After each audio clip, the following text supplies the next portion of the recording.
Yan po ang aking tanim na rubber tree. Tingnan po ninyo ngayon, laki na po, ang taas na po. Kaya po bala ko po ngayong araw pong ito ay akin po siyang ikakat at ipopropagate.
Pinutulan ko na po ang aking rubber tree at para po i-propagate kasi po napakataas na po niya.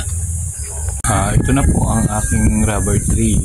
Nakat ko na po, naputol ko na po, propagate ko po yan. Medyo maganda-ganda po pagka hindi po masyadong mataas. Ito na po ang itsura niya nung mabawasan po natin. Medyo mas maganda naman po siya at hindi naman po tayo mag-aalala dahil ito po naman ay magkakaroon po ng sanga. Medyo mababa lang po, hindi po magiging mataas. Kung tataas man, pwede po ulit natin siyang ikat. Kita po ninyo, marami-rami rin po. So, pagayang pong case, hindi ko po muna siya itinatanim kasi po babago pa lang po siyang putol.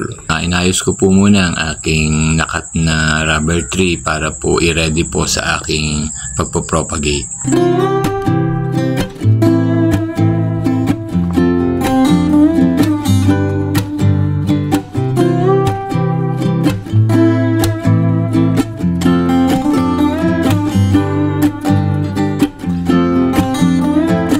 Papansin po ninyo na binawasan ko din po siya ng dahon. Hindi naman po magandang itanim na marami pong dahon. Binawasan ko po para po mas maganda po pag itinanim. Hindi ko rin po agad siya itinanim. Akin po muna siyang ini-air dry para po maalis po yung dagta. Napansin ko po na kahit po na ini-air dry ko na ay medyo mahaba-haba pa din po. Kaya bala ko pong ikat pa po siya ulit ng kalahati para po mas maganda naman po at hindi po yung sobrang haba pag tinanim na agad. Kasi kung sobrang ng haba, hindi rin naman po maganda kung ang pagtataniman ay hindi po malaki-laki. Ito pong maliit na lagaring ito ang gagamitin ko po pag kinat ko po uli ang rubber tree. Nilinis ko po muna bago po uli gamitin sa pagkakat. Pag po kayo gagamit ng o magkakat po ng mga halaman, yung pong ginamit nyo sa pagkakat ng halaman ay lilinisin po muna ninyo. Binili ko po itong lagaring ito para po sa mga pagkakat po. Pag po kayo nagtitrim na medyo malaki-laki pong sanga. Pag binawasan ko po ulit itong rubber tree ng haba ay akin po munang i-air dry. Maghihintay na po ulit ako ng ilang oras bago ko po siya itanim. Kasi po sariwa pa po ulit ang kanyang pinagputulan.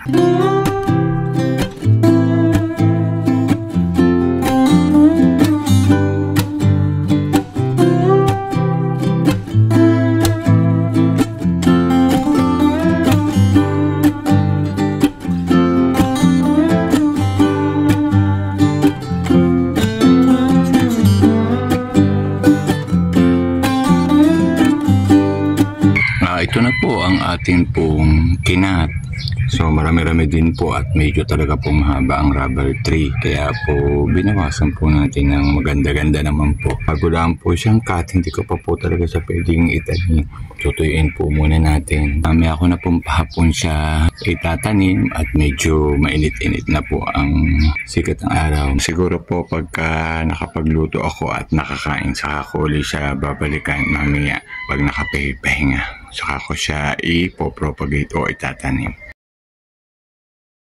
Kain po muna ako, pakakain ko din po muna ang mami para po mamaya po pagka nakatapos po kami kumain, papahinga lang po ako ng kaunti at pag ang mami po ay nanonood ng TV, pwede na po ako mag-umpisang mag-propagate.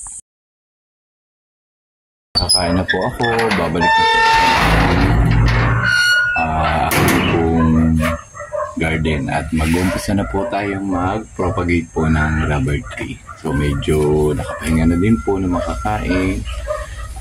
Naka-ready na po na mag-propagate ng rubber tree, pero ayan po ang paligid, medyo mainit-init pa rin po, pero sa garden naman po ay mahangin, kaya hanap ako ng area na medyo malilong-lilong pag nag-propagate.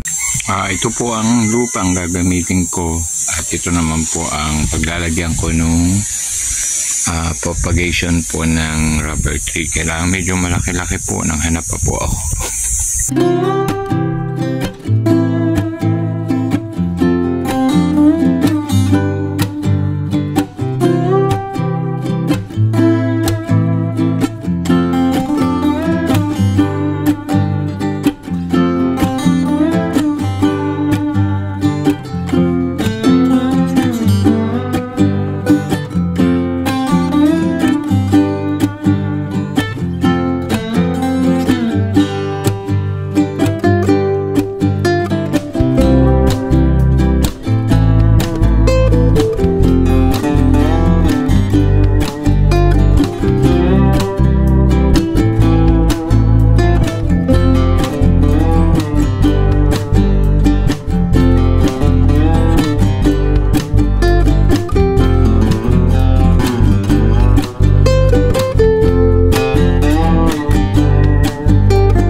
Ganito lang po ako mag-propagate ng rubber tree.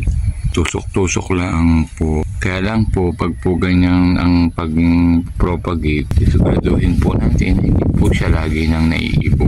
Kasi po, basta po siya naiibo, nahihirapan pong mabuhay. Ito naman po yung iba pa po nating pinropagate na rubber tree na pinutulan po natin ng haba.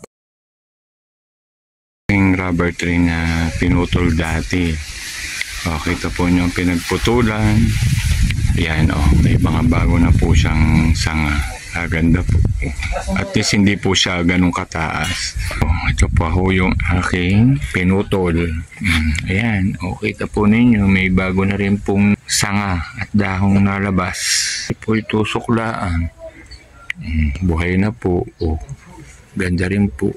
Finally po, nakatapos na po akong mag-propagate ng rubber tree. Nakakatuwa naman po. Kahit po papaano ay may aabangan na naman po akong pinropagate kung mabubuhay o hindi. Papalubog na po ang araw. Tama-tama naman po na nakatapos po ako sa aking pagpropagate. Makakapagpahinga na po ako. At i-update ko po kayo doon po sa aking propagation po ng rubber tree kung nabuhay ba o hindi po. Kaya po kakatuwa po, may aabangan na naman po tayo na propagation. Ganun po ang pagpropagate. Di naman po tayo nakasigurado kung buhay o hindi. Ang mahalaga po, nag-try po tayo. Wala naman pong masama kung gusto po nating mag-propagate at mapadami po yung mga halaman po na gusto nating mapadami. Marami pong salamat sa inyong pong panood. Bye-bye po.